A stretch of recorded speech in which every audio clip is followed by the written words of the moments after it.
Huaga najiuliza maswali nakosa kupata majibu. Unajua ni swali gani ninalojiuliza? Mwamba huyu kila anapokutana na klabu ya Simba anakuwa ni mchezaji hatari kuwahi kutokea. Je, Simba walishawahi kumfanyia nini huyu kijana? Ni maswali mengi sana najiuliza. Magoli mengi sana magolikipa wameumia klabu ya wekundu wa Msimbazi Simba wakikutana tu uso kwa uso na huyu mwamba. Huenda wewe leo ukanipa ufafanuzi. Je, unajua mchezaji huyu ni nani? Basi usijali. Fuatana nami kuanzia mwanzo mpaka tamati ili kumjua kiundani zaidi.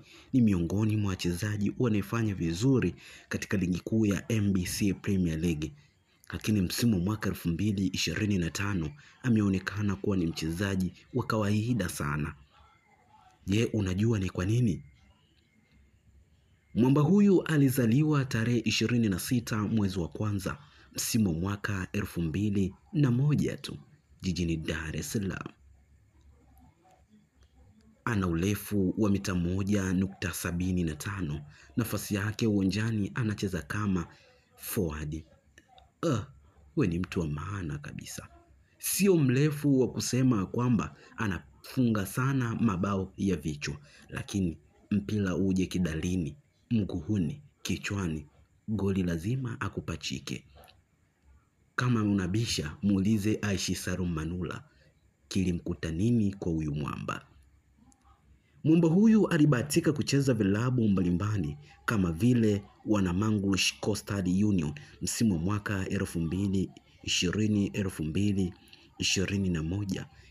2022 akaachana na hiyo klabu akaenda kujiunga na Waukamikati wa jijini Dar es Salaam hadi msimu wa mwaka 2022-2023, 2023-2024, 2024. Hivi sasa msimu wa mwaka 2025 mwamba huyu bado yupo katika klabu ya Waukamikati wa jijini Dar es Salaam, yani naizungumzia Azam FC. Lakini pia mwamba huyu ana historia kubwa sana ya kuchukua tuzo mbalimbali kama vile mchezaji bora wa ligi kuu ya NBC Premier League wa mechi. Lakini pia alishawahi kucheza katika timu ya taifa, yani naizungumzia national team kuanzia msimu wa mwaka 2024. Ni miongoni mwa wachezaji wenye historia kubwa sana. Ngoja tu niishie hapo katika siku hii ya leo. Mwandaaji wa makala hii na kuleta kwako na mimi Razak Mkuruma. Hii ni Simulizi Dhahiri TV. Usisahau kulike, kushare, kucomment na kusubscribe ili uwe wa kwanza kujipatia nyakala zetu mbalimbali za kimichezo, lakini pia na taarifa mbalimbali.